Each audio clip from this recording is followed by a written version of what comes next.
നമ്മൾ ഇതുകൊണ്ടുള്ള ഇഡ്ഡലിയാണ് ഉണ്ടാക്കാൻ പോകുന്നത്. ആദ്യം ചട്നിപ്പൊടി എടുക്കും.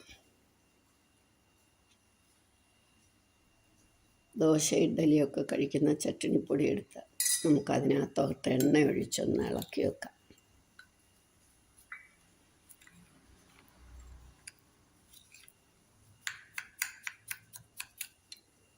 വെച്ചുള്ള ഇഡ്ഡലിക്ക് നമുക്ക് ആദ്യം കുറച്ച് വെള്ളം തിളപ്പിക്കണം. ഉപ്പുവെള്ളം തിളപ്പിക്കണം. നല്ലോണം ചൂടായാലും മതി.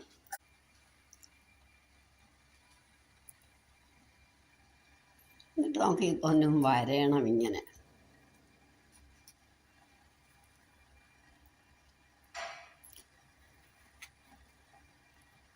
അകത്തെ മുളകെടുത്ത് കളയേണ്ടിയവർക്ക് കളയാം, ഇല്ലാത്തവർക്ക് കളയണ്ട. ഈ ഉപ്പ് വെള്ളത്തിലോട്ടങ്ങ് ഇടണം.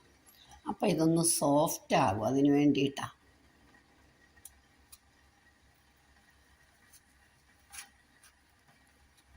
മുഴുവൻ വരയരുത്, കുറച്ചേ വരയാവുള്ളൂ.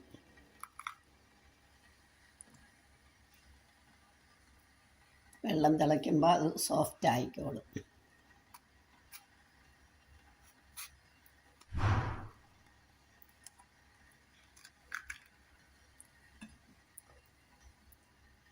ഇത് കുറച്ച് പൊട്ടിയ മുളക്. അപ്പോൾ അവിടെ തന്നെ ഞാൻ വീണ്ടും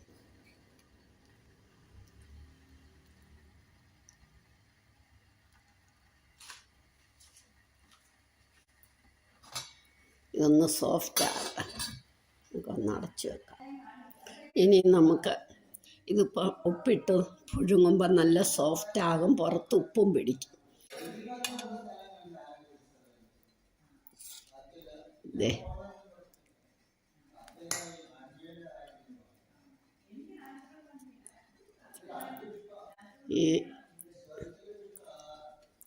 ഇനി നമുക്ക് കുറച്ച് ഈ ദോശയുടെ പൊടി, അതല്ല എങ്കിൽ നമുക്കിത് മുക്കി വേണമെങ്കിലും ആക്കാം കേട്ടോ.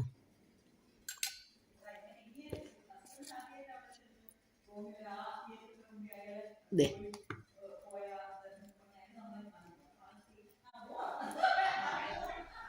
ഇത് നമുക്കിങ്ങനെ വെക്കണം. ഇതിലോട്ട് വെക്കാം. പിന്നെ വേണം വേറൊരു കാര്യം ചെയ്യാം. അങ്ങനെ അകത്തോട്ട് കയറ്റി ഉണ്ടാക്കാം. വേറൊരു ടൈപ്പിലൂടെ ഞാൻ കാണിക്കാം.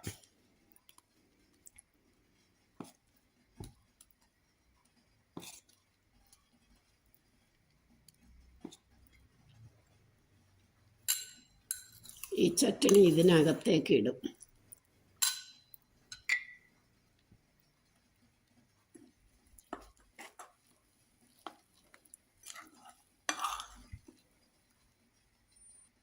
എന്നിട്ട് ഞാനിത് കുറച്ച് മല്ലിയിലയൊക്കെ ഇട്ടിട്ട്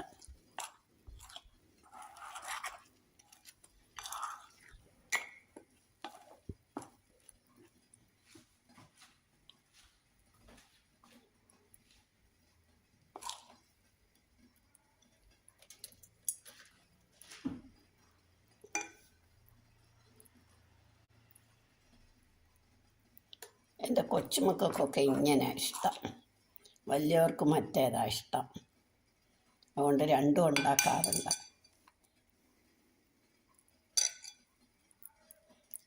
വറക്കണ്ട, ഹെൽത്തി ആണല്ലോ ഇങ്ങനെ ആയാലും. പക്ഷെ നമ്മൾ ഇഡ്ഡലി പാത്രം അങ്ങോട്ട് വെച്ചിട്ട് കൊച്ചുമക്കൾക്ക് ഇതാ ഇഷ്ടം. വലിയവർക്ക് മറ്റേതാണ്. അവർക്ക് എരി കൂടുതൽ വേണം. അതുകൊണ്ട് ഇഡ്ഡലി തട്ട് നമ്മളിങ്ങനെ അങ്ങോട്ട് വെച്ചിട്ട് രണ്ടാന്നേലും കുറച്ചുകൂടെ നല്ല ഇഡ്ഡലിയാണ്. നമുക്ക് അകത്തും കയറ്റണം.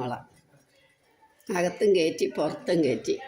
ദേ ഇങ്ങനെ കണ്ടോ, പുറത്തൊക്കെ നന്നായിട്ട് പുരട്ടിയിട്ട് അങ്ങല്ല.